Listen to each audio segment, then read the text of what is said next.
ഇപ്പം ജീപ്പ് എന്നൊരു ബ്രാൻഡ് എന്ന് പറയുമ്പോൾ ആളുകൾക്ക് സർവീസ് കോസ്റ്റിനെ പറ്റി ഒരു പേടി കാണും.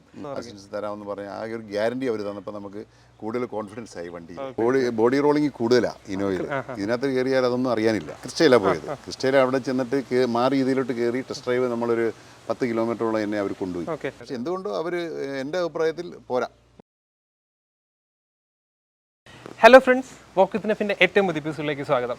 നമ്മൾ ഇന്ന് കൊണ്ടുവന്നിരിക്കുന്നത് ജീപ്പ് മെറിഡിയൻ ആണ്. ജീപ്പ് മെറിഡിയൻ നമ്മുടെ ചാനലിൽ ഇത്രയും നാൾ നമ്മൾ കൊണ്ടുവരാത്തൊരു വാഹനമാണ്. ഒരു ജീപ്പ് എന്ന ബ്രാൻഡിൻ്റെ ഒരു 7 സീറ്റർ വെഹിക്കിളാണ്. അതായത് ജീപ്പ് കോമ്പസിൻ്റെ ഒരു 7 സീറ്റർ വേർഷനാണ് ജീപ്പ് മെറിഡിയൻ എന്നുള്ളത്. അപ്പം കുറേ കാലം കൊണ്ട് പലരും ചോദിക്കുന്നുണ്ട് മെറിഡിയൻ കൊണ്ടുവരാത്തതിൻ്റെ. അപ്പോൾ ജീപ്പ് മെറിഡിയൻ എന്ന് പറയുമ്പോൾ കോമ്പസിൻ്റെ തന്നെ എഞ്ചിൻ സ്പെക്കുകളും പെർഫോമൻസുകളും എല്ലാം വരുന്ന ഒരു വാഹനമാണ് ജീപ്പ് മെറിഡിയനും. 2 ലിറ്റർ എഞ്ചിൻ കപ്പാസിറ്റി ഉള്ള 167 bhp പവർ പ്രൊഡ്യൂസ് ചെയ്യുന്ന ഒരു എഞ്ചിനാണ് നമ്മുടെ ജീപ്പ് മെറിഡിയനിലും കൊടുത്തിരിക്കുന്നത്. അപ്പം ഇതിൻ്റെ ഡീസൽ ഓട്ടോമാറ്റിക് വേരിയൻ്റ് ആണ് നമ്മൾ കൊണ്ടുവന്നിരിക്കുന്നത്. അപ്പം ഇതിൻ്റെ യൂസറോട് ചോദിച്ച് എന്തുകൊണ്ട് മെറിഡിയനിലേക്ക് പോയി. ആ ഒരു ബഡ്ജറ്റിലുള്ള കുറേ വാഹനങ്ങളുണ്ട്. നമുക്ക് ഫോർച്യൂണറിലോട്ട് പോകുന്നവരുണ്ട്. അതുപോലെ XUV 700 ലക്ഷറി വെർഷനിൽ ഇഷ്ടംപോലെ ഫീച്ചേഴ്സുകൾ കൊടുക്കുന്നുണ്ട്. എന്നിട്ടും അതൊരു 32 lakhsന് കിട്ടുന്ന വണ്ടി ഉപേക്ഷിച്ചിട്ടാണ് ഈ വിലയിലുള്ള ഈ വണ്ടിയിലേക്ക് വന്നത്. അപ്പം അതിൻ്റെ പിന്നിലുള്ള കാര്യങ്ങളൊക്കെ നമുക്ക് അദ്ദേഹത്തോട് ഡയറക്റ്റ് ചോദിച്ച് മനസ്സിലാക്കാം. അതിനായിട്ട് അദ്ദേഹത്തെ വീഡിയോയിലേക്ക് സ്വാഗതം ചെയ്യാം.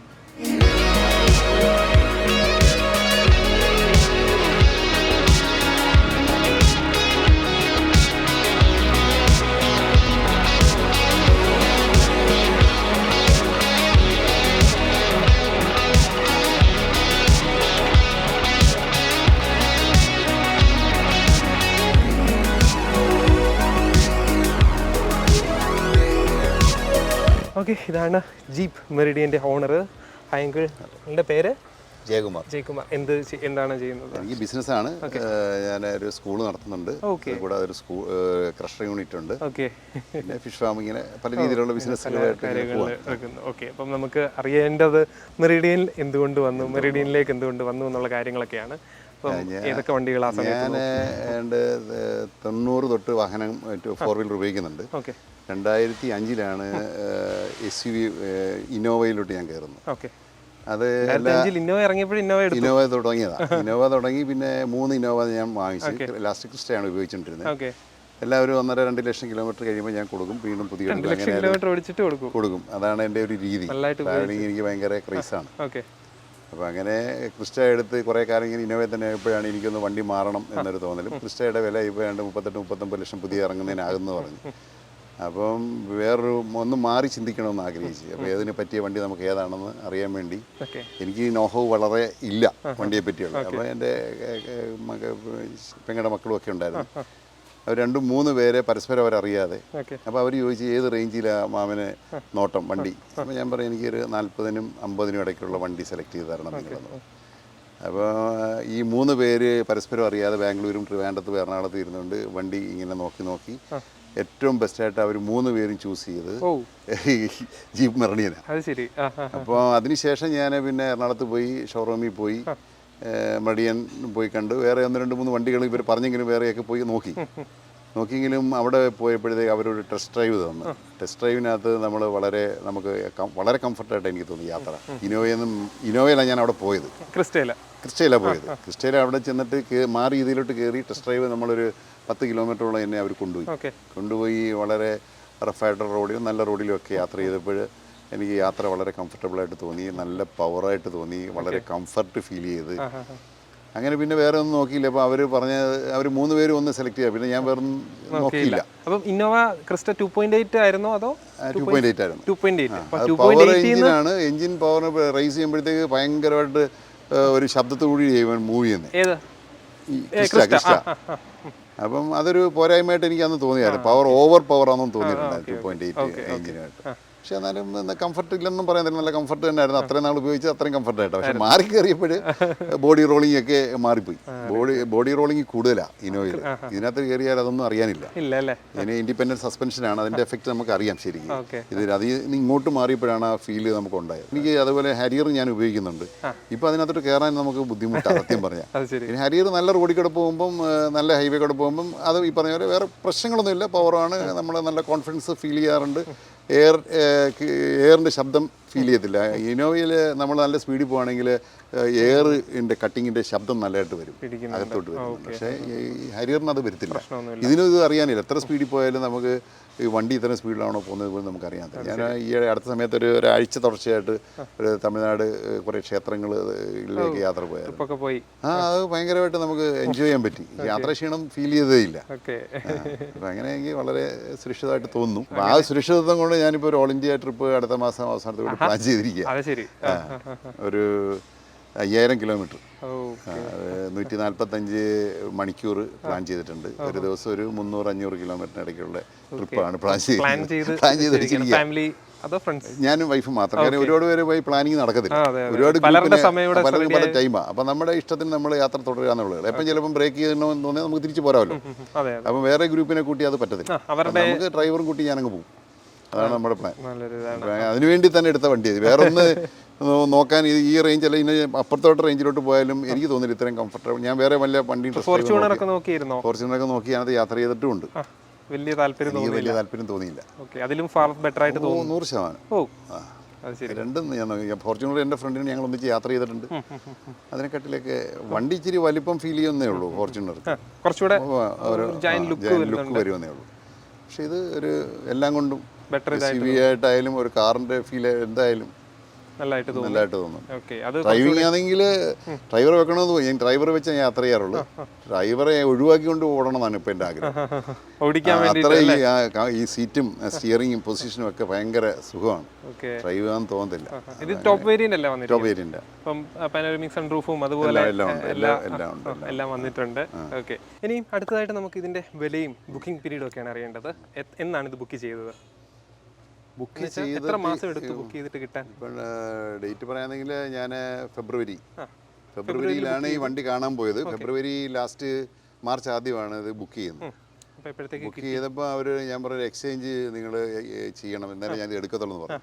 പക്ഷേ അപ്പോഴേ കമ്പനി അതിന് തയ്യാറായി. ക്രിസ്റ്റയായിട്ട് എക്സ്ചേഞ്ച് ആയിരുന്നു. എക്സ്ചേഞ്ചിന് വിലയിട്ട് അവർ വണ്ടി എടുത്തു. എനിക്ക് ഒരാഴ്ചയ്ക്ക് വണ്ടി തന്നു. എല്ലാം കൂടെ ഒരു 2 ആഴ്ചയ്ക്കാവും എനിക്ക് വണ്ടി രജിസ്റ്റർ ചെയ്ത് എനിക്ക് ഉപയോഗിക്കാൻ പറ്റും. റെഡി സ്റ്റോക്ക് ഉണ്ടായിരുന്നു. ഈ കളർ ചൂസ് ചെയ്താണോ അതോ അവിടെ കിടന്നിരുന്നത്? അല്ലല്ല, കളർ ചൂസ് ഞാൻ തന്നെ ചെയ്ത. പലതും ഇത് ഒഴിഞ്ഞു മാറി കിടക്കായിരുന്നു. ഇത് കണ്ടപ്പോൾ എനിക്ക് ഭയങ്കരമായിട്ട് ഇഷ്ടപ്പെട്ടു. ഈ കളർ ഒരു നല്ല കളേഴ്സാണ് അവരുടെ എല്ലാം. പക്ഷെ അതിൽ എനിക്ക് ഏറ്റവും മെച്ചപ്പെട്ട എനിക്ക് ഇഷ്ടപ്പെട്ട ഇതായിട്ടാണ്. ഒന്നും മോശമല്ല. അപ്പം ഇതിന്റെ ഓൺ റോഡ് പ്രൈസ് എത്രയായിരുന്നു? ഓൺ റോഡ് പ്രൈസ് അവർ എനിക്ക് 43 ലക്ഷം രൂപയ്ക്കാണ് തന്നത്. 43 lakhs rupees-നാണ് ജീപ്പ് മെറിഡിയൻ സ്വന്തമാക്കിയിരിക്കുന്നത്.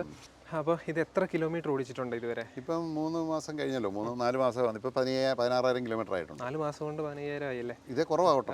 കുറവായിട്ട് മറ്റു വണ്ടി വേറെ ഒരു നെക്സൺ EV കിടക്കുന്നുണ്ട്, ഹരിയർ കിടപ്പുണ്ട്. അതിലൊക്കെ യാത്രയുണ്ട്. EV-ലാണ് കൂടുതലും ഷോർട്ട് ട്രിപ്പ് എല്ലാം പോകുന്നത്. ഇത് ലോങ് പോയത് മാത്രമായിട്ട് ഇത്രയായിട്ടുണ്ട്. അപ്പം 15,000 കിലോമീറ്റർ ഓടി. അപ്പം ലോങ് ഒക്കെ തീർച്ചയായിട്ടും പോയിട്ടുണ്ട്. മുമ്പേ പറഞ്ഞ പോലെ ഇപ്പോൾ ലോങ്ങിനൊക്കെ കിട്ടിയ മൈലേജും അതുപോലെ സിറ്റിയിൽ മാത്രം ഓടിക്കുന്ന മൈലേജും ഒക്കെ മൈലേജ് 10-ന് താഴത്തില്ല. പിന്നെ നമ്മൾ ഒരു 100-120 പോയാലും 10-ന് മേളിൽ തന്നെ നിൽക്കുക, 10-12-ന് ഇടയിൽ നിൽക്കുക. സിറ്റിക്കകത്ത് ഓടിയാലും അത്രയൊക്കെ തന്നെ കിട്ടുന്നു. ഓക്കെ, അപ്പം ക്രിസ്റ്റയെ വെച്ച് കമ്പയർ ചെയ്ത് നോക്കുമ്പോൾ നല്ല മൈലേജ് തമ്മിൽ വലിയ വ്യത്യാസമില്ല. നല്ല മൈലേജ് ക്രിസ്റ്റയ്ക്കും 10-12 ഒക്കെ ഉള്ളൂ. അതൊക്കെ ഇതിനും കിട്ടും. ഹരിയറിന് എത്ര കിട്ടുന്നുണ്ട്? ഹരിയറിന് 14-15 വരെ കിട്ടുന്നുണ്ട്. ഓക്കെ, അപ്പോൾ അതാണ് മൈലേജിന്റെ ഒരു ഇത്. യാത്രാസുഖത്തെ പറ്റിയെല്ലാം നമ്മൾ പ്രത്യേകം ചോദിക്കേണ്ട കാര്യമില്ല, കാരണം ആദ്യത്തെ ഇൻട്രോയിൽ തന്നെ എല്ലാം ഉൾപ്പെട്ടിട്ടുണ്ട് നമ്മുടെ എല്ലാ കാര്യങ്ങളും. ഓക്കെ, പിന്നെ ഇതിന്റെ സർവീസ് കോസ്റ്റ് ആണ് നമുക്ക് അറിയേണ്ടത്. ഇപ്പം ജീപ്പ് എന്നൊരു ബ്രാൻഡ് എന്ന് പറയുമ്പോൾ ആളുകൾക്ക് സർവീസ് കോസ്റ്റിനെ പറ്റി ഒരു പേടി കാണും, ഭയങ്കര സർവീസ് കോസ്റ്റ് ആകും, അങ്ങനെയുള്ള പേടി കാണും. അപ്പോൾ ഇത് സർവീസ് ചെയ്തതിന് കോസ്റ്റ് ഞാൻ ഇതിന് 45,000 കിലോമീറ്റർ വരെ അഡ്വാൻസ് പേയ്മെന്റ് ചെയ്തിട്ടിരിക്കുന്നു. പാക്കേജ് എടുത്തിട്ടുണ്ട്. അപ്പം പാക്കേജ് ഇപ്പം ഞാൻ 15,000-ന്റെ സർവീസ് അല്ല, 15,000-ന് അവർ പറഞ്ഞിരിക്കുന്നത്. 15,000 പോയപ്പോൾ എനിക്ക് പൈസ ഒന്നും ആയിട്ടില്ല. അപ്പം പാക്കേജിന് എത്ര ആയി? പാക്കേജ് ഞാൻ കറക്റ്റ് ഫിഗർ ഞാൻ ഓർക്കുന്നില്ല. 1,80,000 ആ റേഞ്ച് ആണ് ആയിട്ടുള്ളത്. ഓക്കെ, അപ്പോൾ അതൊരു നല്ല പാക്കേജ് ആണ്. 45,000 കിലോമീറ്റർ വരെ 45,000. അപ്പം മൂന്ന് സർവീസ്. അപ്പോൾ 25 രൂപ റൗണ്ടേ ആവുന്നുള്ളൂ. ഈ ക്രിസ്റ്റയ്ക്ക് വേണ്ടൊക്കെ ഇപ്പം അത്രയൊക്കെ ആവുമായിരുന്നു. ഓക്കെ, അപ്പോൾ അത്രയാണ് സർവീസ് കോസ്റ്റ് ആയത്.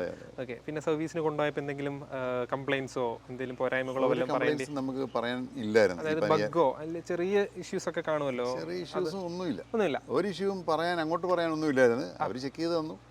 അവരിപ്പോൾ ഞാൻ ട്രിപ്പ് പോകാമെന്ന് പറഞ്ഞ ഓൾ ഇന്ത്യ നമുക്ക് കവറേജ് ഞങ്ങൾ തരാം. ഓ, എവിടെ പോയാലും ഞങ്ങളുമായിട്ട് ബന്ധപ്പെട്ട് കഴിഞ്ഞാൽ എന്ത് പ്രശ്നം ഉണ്ടെങ്കിലും അപ്പോഴേ നിങ്ങൾക്ക് വേറെ വണ്ടി അസിസ്റ്റൻസ് തരാമെന്ന് പറഞ്ഞാൽ ആ ഒരു ഗ്യാരണ്ടി അവർ തന്നപ്പോൾ നമുക്ക് കൂടുതൽ കോൺഫിഡൻസ് ആയി വണ്ടി. ഓക്കെ, അപ്പോൾ ഇതിൻ്റെ സർവീസ് സെന്റേഴ്സ് നോക്കുവാണെങ്കിലും ഇപ്പം എറണാകുളത്ത് ആണോ സർവീസ്? എറണാകുളത്ത്. അപ്പോൾ ഓൾ ഇന്ത്യ പോവുകയാണെങ്കിലും നിങ്ങൾക്ക് ഇന്ത്യ മൊത്തം എവിടെ പോയാലും അവരുടെ നിയറസ്റ്റ് സർവീസ് സെന്ററിൽ നിന്ന് വേണ്ടുന്ന എല്ലാ ഹെൽപ്പും ചെയ്യും. എന്ത് പ്രശ്നം ഉണ്ടായാലും പകരം എന്തെങ്കിലും വണ്ടി ഓടാതെ നിൽക്കുകയാണെങ്കിൽ അവർ പകരം വണ്ടി തരും. വണ്ടി സർവീസ് സപ്പോർട്ട് കിട്ടും. ഒന്നും പേടിക്കേണ്ട, ധൈര്യമായിട്ട് പോകുക. നിങ്ങളുടെ പുറകെ ഞങ്ങളുണ്ടെന്ന്. ഓക്കെ, അത്രയും സപ്പോർട്ട് ജീപ്പിന്റെ സൈഡിൽ നിന്ന് കൊടുത്തിട്ടുണ്ട്. അപ്പോൾ ധൈര്യമായിട്ട് എത്ര ലോങ് വേണേ പോകാമല്ലോ. ഓക്കെ, അപ്പോൾ നമുക്ക് ഇതൊക്കെ ഒന്ന് അറിയാൻ വേണ്ടിയിട്ടാണ് നമ്മളൊരു യൂസർ എക്സ്പീരിയൻസ് റിവ്യൂ എടുക്കാൻ 100% നമുക്ക് റെക്കമെൻഡ് ചെയ്യാൻ പറ്റിയ വണ്ടിയാണ് ആണല്ലേ. പക്ഷേ ജീപ്പ് എന്തുകൊണ്ടോ അവർ വേണ്ട രീതിയിൽ മാർക്കറ്റ് ചെയ്യാൻ ശ്രമിക്കാത്തതുകൊണ്ടാണ് ഇത് അറിയത്തില്ല. കാരണം റോഡിൽ ഇപ്പം കോമ്പസ് അത്യാവശ്യം കാണുന്നുണ്ട്. കോമ്പസ് ആളുകൾ മെറിഡിയൻ അവർ സപ്പോർട്ട് മാർക്കറ്റിങ്ങിന് സപ്പോർട്ട് വലുതായിട്ട് ചെയ്യുന്നില്ല. പക്ഷേ ഒരു പക്ഷേ അവർ മാർക്കറ്റിൽ ഇത് വേണ്ട രീതിയിൽ ഇറങ്ങി തിരിച്ചാൽ ഇനോവയുടെ ഒപ്പം തന്നെ നിൽക്കും. കാര്യം 3-5 ലക്ഷം രൂപയുടെ വ്യത്യാസം ഇവിടെ തമ്മിൽ. ഇനോവയെക്കാട്ടിൽ മാർക്കറ്റ് ചെയ്യാൻ കിട്ടാൻ സാധ്യതയുള്ള വണ്ടിയാണ്. സർവീസ് സപ്പോർട്ട് ഇപ്പം വണ്ടി എണ്ണം കുറവായതുകൊണ്ട് ചിലപ്പം ഫാസ്റ്റായിട്ട് എനിക്ക് രാവിലെ ചെന്ന് വൈകിട്ട് വണ്ടി കിട്ടി. കൂടുതൽ വണ്ടിയാകുമ്പോൾ സർവീസ് സെൻറ്റേഴ്സ് കൂടുതൽ സ്വാഭാവികമായിട്ട് വന്നോളുമല്ലോ. പക്ഷെ എന്തുകൊണ്ടോ അവർ എൻ്റെ അഭിപ്രായത്തിൽ പോരാ. മാർക്കറ്റിംഗ് സ്ട്രാറ്റജി ആളുകളിലേക്ക് എത്തുന്നില്ല. ഇതിൻ്റെ ആ കാര്യങ്ങൾ മനസ്സിലാക്കാനോ ടെസ്റ്റ് ഡ്രൈവിന് കൊണ്ടുപോയി മാർക്കറ്റ് പിടിക്കാനോ ഒന്നും പറ്റുന്നില്ല. ടൊയോട്ട തുടക്കത്തിൽ അങ്ങനെ അല്ലായിരുന്നു. അവർ ഒന്ന് നമ്മൾ എൻക്വയറി ചെയ്യുന്നത് പിന്നെ നമ്മളെ ഫോളോ അപ്പ് ചെയ്യുമായിരുന്നു. കുറേ വരുന്ന ഒരു കാലഘട്ടം എനിക്കറിയാം. ഇറങ്ങിയ കാലം തൊട്ട് എനിക്കറിയാം. അവർ നമ്മളൊന്ന് ഷോറൂമിൽ ചെന്ന് അന്വേഷിച്ച് പിന്നെ നമ്മളെ ഫോളോ അപ്പ് ചെയ്യുമായിരുന്നു. കുറേ നിൽക്കുമായിരുന്നു.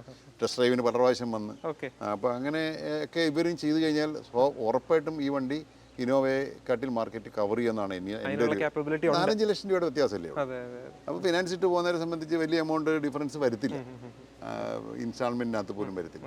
ചെയ്യാവുന്ന കാര്യമുള്ളൂ. പക്ഷേ ചെയ്യുന്നില്ല. ഞാനത് അവരുടെ അടുത്ത് പറയുകയും ചെയ്തു. ഓക്കെ, അപ്പം നമുക്ക് നല്ലൊരു യൂസർ എക്സ്പീരിയൻസ് തന്നു. Thank you so much. നമുക്ക് ഇതിനെപ്പറ്റി അറിയാനായിരുന്നു നമ്മൾ വന്നത്. അപ്പം ഓൾ ഇന്ത്യ ട്രിപ്പൊക്കെ പോകുന്നതിന് ഓൾ ദ ബെസ്റ്റ്. നല്ല ഒരു യാത്ര പോയി ഇന്ത്യ ഒക്കെ ഒന്ന് കണ്ട് വരട്ടെ എന്ന് ആശംസിക്കുന്നു. ഓക്കെ, അപ്പം നിങ്ങൾക്ക് ഈ വീഡിയോ ഇഷ്ടപ്പെട്ടു എന്ന് വിചാരിക്കുന്നു. നമ്മൾ സ്ഥിരമായിട്ട് ചെയ്യാറുള്ള പോലെയുള്ള യൂസർ എക്സ്പീരിയൻസ് ആണ്. നമ്മൾ ജീപ്പ് മെറിഡിയൻ്റേത് കൊണ്ടുവരാൻ കുറച്ച് താമസമെങ്കിലും ഇപ്പോൾ നമ്മൾ കൊണ്ടുവന്നിരിക്കുന്നു. അപ്പം വീഡിയോ ഇഷ്ടപ്പെട്ടിട്ടുണ്ടെന്നുണ്ടെങ്കിൽ ലൈക്ക് ചെയ്യുക. നമ്മുടെ ചാനൽ സബ്സ്ക്രൈബ് ചെയ്യാനും മറക്കില്ല. നമ്മൾ പുതിയ വീഡിയോയുമായിട്ട് നമ്മൾ വീണ്ടും വരുന്നതായിരിക്കും. അതുവരേക്കും ഗുഡ് ബൈ.